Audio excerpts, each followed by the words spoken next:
আসসালামু আলাইকুম। আশা করি সবাই ভালো আছেন। আল্লাহর রহমতে প্রত্যেকেই ভালো থাকবেন সেই দোয়া করি। আজকে আরেকটা নতুন টিউটোরিয়াল দেখাবো। এটা ডিজাইন আমি নকশা করে নিচ্ছি। তো আসলে ডিজাইনটা নকশা করার কারণে প্রত্যেকটা সেলাই দেওয়ার কারণে ভিডিওটা বেশ একটু লং হয়েছে। আপনারা ধৈর্য সহকারে দেখবেন। ডিজাইনটা একেবারে ইজি। আর আজকে এটা একেবারে ভিন্ন সেলাই দিয়ে আমি কাজ করেছি। এখানে ৩ ধরনের সুতা আমি ইউজ করেছি। একটা হচ্ছে জলপাই কালার, একটা পাতা রং আর একটা লাল।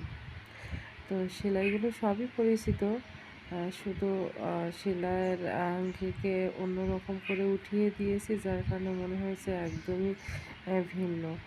তো সেলাইগুলো কন্টিনিউ ট্রাই করবেন আর ডিজাইনগুলো ফলো করার চেষ্টা করবেন। এইগুলো দিয়ে সব ধরনের ড্রেসে কাজ করা যাবে।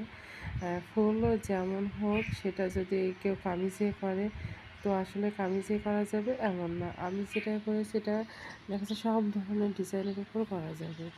তো চাইলে এর থেকে আরেকটু বড় বড় করে উঠিয়ে তখন করা যাবে। যেহেতু আমার প্রয়োজন নাই অনেক বড় করার, তাই আর বেশি একটা বড় করিনি।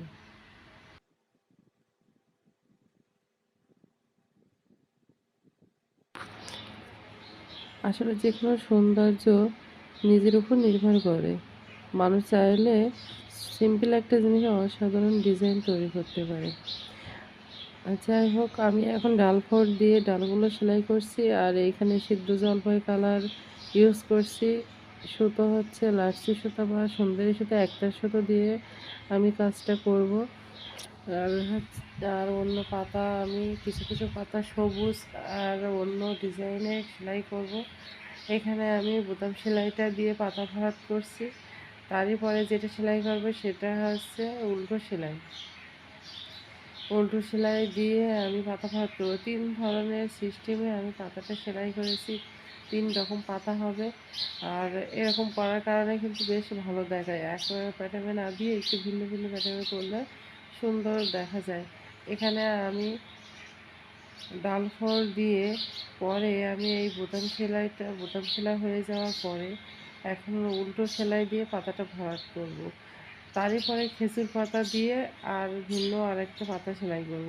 তো এরকমভাবে মাঝে মাঝে বোতাম সেলাই, উল্টো সেলাই, খেজুর পাতা সেলাই দিয়ে আমি প্রত্যেকটা পাতার কাজ শেষ করব। আর গ্যাদারিং যদি মনে হয় সেই ক্ষেত্রে শুধু কাঁথা সেলাই দিয়েও কাজটা করা যাবে। আমার মনে হচ্ছে যে ওরকমটা না হয় এরকমটা দিলে আরও বেশি ভালো লাগবে, এজন্য এইভাবে কাজটা করা। আর এখানে সুতো ইউজ করছি ৩ ধরনের, সিদ্ধ জলপাই কালার, সবুজ কালার আর লাল। প্রত্যেকটা সুতায় লাচ্ছি সুতা দিয়ে কাজ করেছি। লাচ্ছি সুতা দিয়ে কাজ করলে সবচাইতে বেশি সুবিধা যেটা, এটা খুব কম জড়ায়। আর রেশমি সুতা দিয়ে কাজ করলে এত বেশি জড়ায়, কাজই করা যায় না।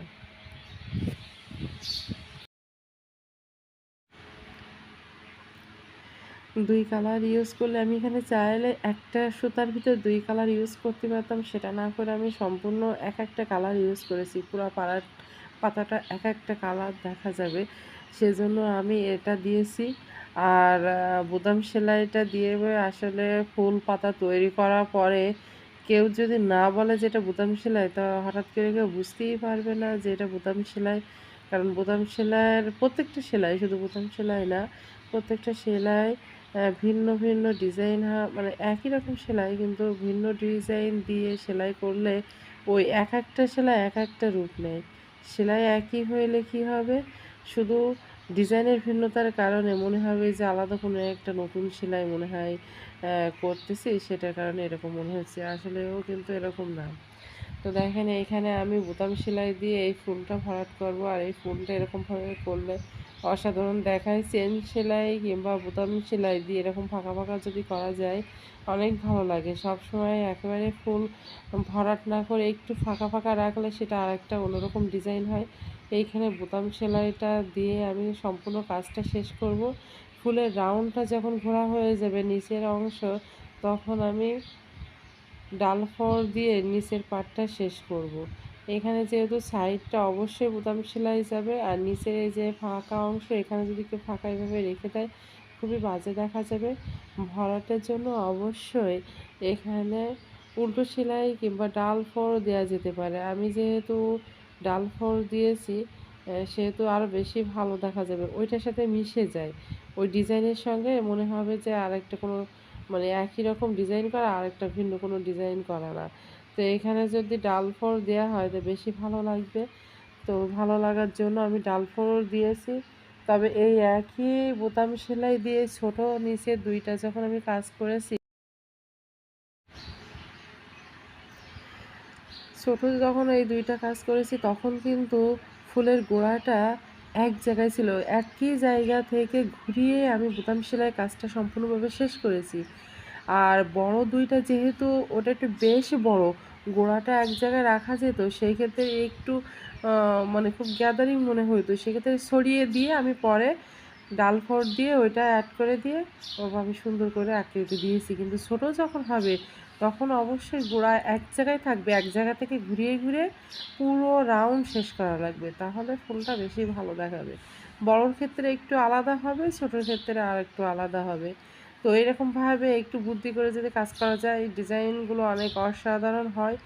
আর ডিজাইনগুলো আমি সবসময় অসাধারণ করারই চেষ্টা করি, জানি না কার কেমন লাগে। তো আমার জন্য সবাই দোয়া করবেন, ভালো থাকবেন, সুস্থ থাকবেন। আল্লাহ হাফেজ।